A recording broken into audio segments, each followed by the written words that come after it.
My name is Frank Whitmore, and I have become a shadow. Not a ghost, ghosts are remembered. I am forgotten. I live at the edge of the city, in a once proud colonial house now surrendered to the weeds and wind. The paint is peeling like old skin, but the floors are clean, and the silver is polished. I keep the windows spotless, as if clarity could seep in from the outside. The kettle whistles at 7 o'clock sharp every morning, like a soldier saluting a war long since lost. I wear the same gray cardigan I bought 15 years ago. It still fits. I take my tea with honey. 1 sugar. No lemon. No visitors. My children, Daniel and Rebecca, are successful, rich, and distant. I see them in magazines more than in life. Daniel's firm just expanded to Singapore. Rebecca just bought her 3rd property. They send holiday cards with printed signatures and empty words. My grandchildren? They shake my hand like interns meeting a stranger. Every interaction is polite, brief, sterilized. They don't ask questions. They don't stay long. When I go to the grocery store, I feel like wallpaper. The cashier smiles at the next person before I even step away. Once, I dropped a jar of olives. No one bent down. They just stepped over the glass. The nurse at the clinic calls me, honey, then rolls her eyes when I don't respond quickly. I hear them chuckle behind the curtain, he's losing it. Maybe they think I can't hear. But I do. I hear everything. There's a television in my living room. I keep the volume off. I prefer to imagine what the faces are saying. I sit with a wool blanket over my knees, a legal pad on the coffee table, and a pen that never runs dry. I don't write letters. I write observations. Names. Dates.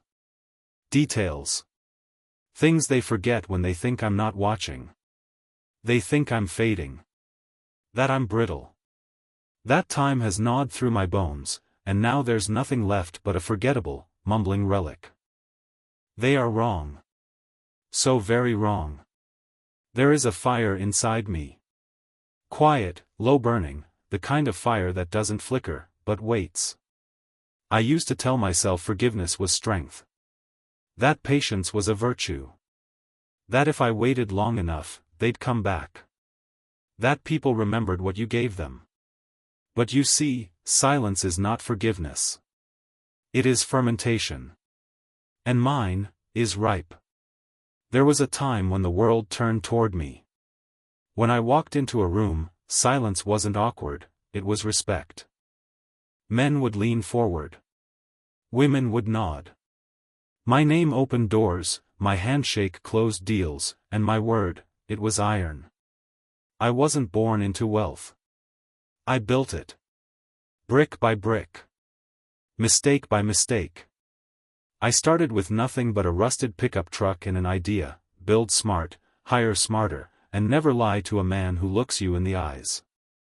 That's how Whitmore Development grew from a 2-man operation fixing up warehouses into one of the most trusted firms in 3 states.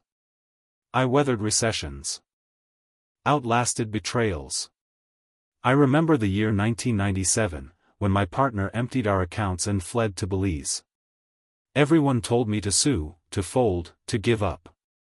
I sold my house instead. Slept in my office for 6 months. Every night I showered at a truck stop and went back to the blueprints. People called me relentless. But that wasn't the word. I was responsible. I had a wife who believed in me. I had kids who didn't understand what it meant to live on a knife's edge, and I intended to keep it that way. I paid for Daniel's MBA. I fought the bank tooth and nail to keep Rebecca's art school tuition running. I took loans at interest rates that would terrify a lesser man. I cashed out my pension to pay hospital bills when my wife got sick. No one remembers that now. Now, they post quotes on Instagram about generational wealth. Now, they drive imported cars and talk about therapy like it's a badge. They forgot that someone had to bleed for their comfort. They forgot me. Funny thing about the past, it doesn't go anywhere. It waits. The same men who turned their backs on me once came to me, hats in hand, when they were drowning. I lent money. I forgave loans. I gave second chances to men no one else trusted. And I did it quietly. I believed in dignity. Now, the phone doesn't ring. The names I once carried in my wallet now carry me like a burden they're ashamed of. They think I'm done. But they forget, I was never just a businessman. I was a strategist. A tactician. I didn't win with brawn. I won because I could see what they couldn't. And I still can. You see, when you strip a man of everything, his name, his pride, his place, you free him. And a free man is dangerous. It's not the big betrayals that break you. It's the small ones. The everyday ones. The ones no one notices but you. Like when I called Daniel last month. 3 rings. 4. Voicemail. I waited a day. Then 2. Then 5. No call back. A week later, I saw him on television, shaking hands with a senator, smiling like a man who has everything under control. My voice? Not worth a minute.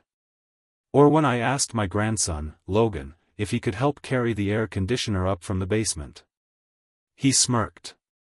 Said, "Grandpa, you shouldn't even be living alone anymore." He laughed. I didn't. I waited for the offer to help.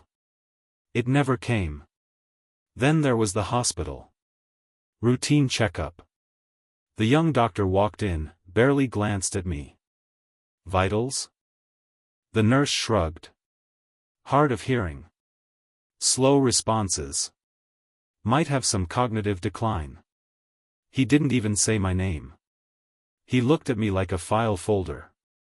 I looked back like a blade. That night, I dropped my grocery bag outside the corner store. Cans rolled across the sidewalk. I bent slowly, bones creaking like old wood. A couple passed me. Didn't stop. Just walked around. As if I were part of the pavement. The woman even whispered, "Poor guy shouldn't be out here alone." Then kept walking. I'm not deaf. I'm not broken. I'm watching. I write it all down. Every slight. Every date. Every name. The clerk who gave me change with a sigh. The neighbor who turned away when I waved. The lawyer's assistant who said, "He's not taking new calls." I'm not senile. I'm compiling. And the notebook fills, line by line. Every ignored phone call is a log. Every fake smile is a receipt. Every laugh at my expense is interest. They think they've beaten me, that I've accepted my place at the edge of the world. But they don't know that some of us weren't built to fade. Some of us are just waiting for the right moment to return. It happened on a Thursday. I remember because I always shop on Thursdays. Routine keeps the ghosts quiet. The wind was sharp that morning. The kind that creeps into your bones and whispers about the grave. I had 2 bags of groceries. Heavier than they should have been. My fingers were stiff. Arthritis had been whispering in my knuckles for weeks now. Halfway down Elm Street, one of the bags tore. Cans bounced across the sidewalk. A frozen chicken slid like a drunk hockey puck into the gutter. People watched. Then, they laughed. Not cruelly. Not loudly. Just that soft, empty laughter that says, "You don't matter." A teenager muttered, "Someone get Grandpa before he breaks a hip." Someone else added, "Old folks' home is probably missing one." And then it happened. A word. One word. Useless. I don't know who said it. It doesn't matter. Because something inside me, something ancient, something terrible, clicked. Not a scream. Not a burst of rage. Just a click. Like a lock opening. Like a weapon arming. I stood up slowly. Left the cans on the ground.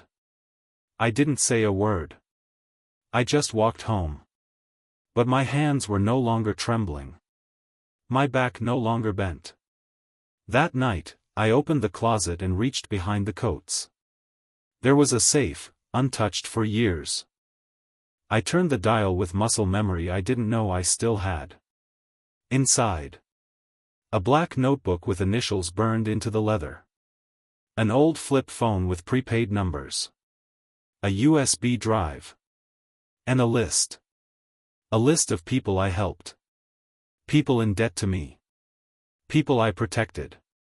Covered for. Built for. Saved. I turned on the desk lamp. The light was warm. My breath was steady. I began to make calls. One by one, soft voices on the other end said, "Frank? I thought you were gone? Old? Helpless? No. Just waiting. The chessboard is still in my mind. The pieces still move. And I remember where every one of them stood.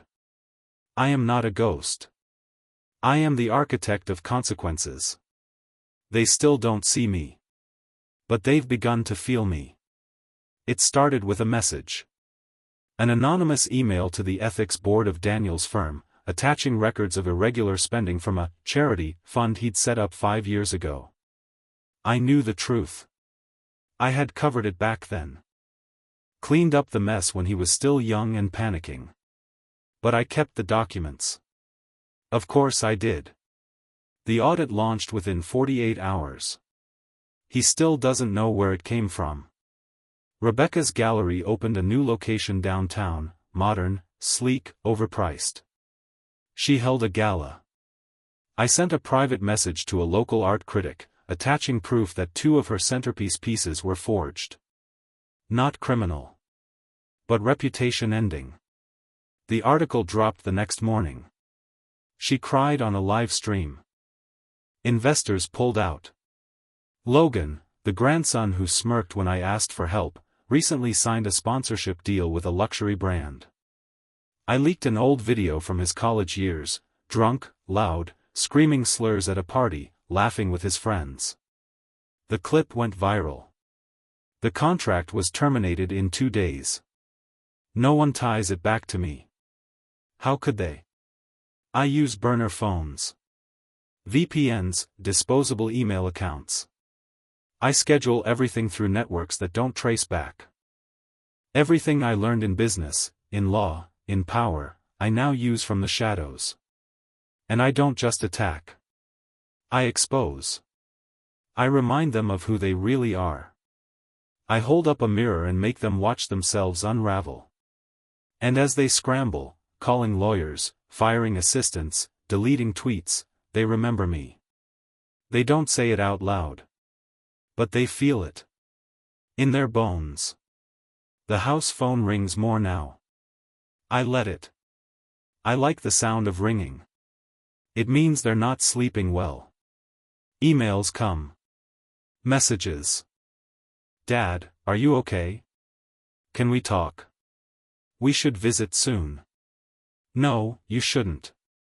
You had your chance to see me. Now you only get to feel me. They still sit at their tables. Still wear their expensive watches. But the ground beneath them shifts. And I sit alone. Same cardigan. Same tea. But I am no longer forgotten. I am the storm behind the silence. They came on a Sunday. All of them. Not announced. Not invited. Just, desperate enough to forget their pride.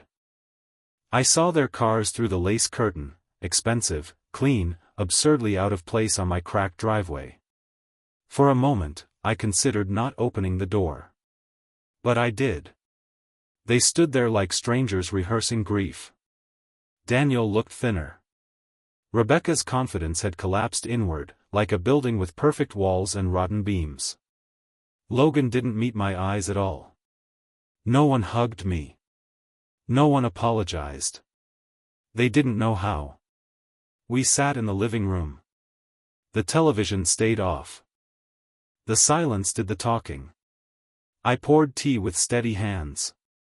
They waited, for a speech, a curse, a confession. I gave them nothing.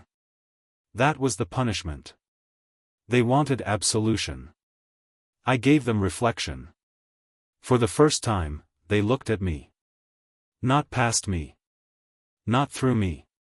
At me. And what they saw frightened them, not because I was angry, but because I was calm. Calm is what you become when you've already won. Logan finally spoke. Voice cracked. Grandpa. I didn't know. That's the lie people tell themselves to survive. I met his eyes then. Slowly. Fully. And in that moment, he understood. Not what I did. But what I was capable of. They left quietly. No promises. No fake warmth. Just fear dressed as respect. That night, I opened my notebook for the last time. Final entry. Age does not weaken power. It concentrates it. When the world stops listening, you learn to speak without sound. I did not destroy them. I simply removed the lie that protected them from themselves. Old age is not the end. It is the vantage point from which you finally see everything. I closed the book. Turned off the light. Tomorrow, I will drink my tea. I will sit by the window. I will be invisible again. But this time, they will remember what that really means. Subscribe and like this video, more interesting revenge stories of elderly people coming soon.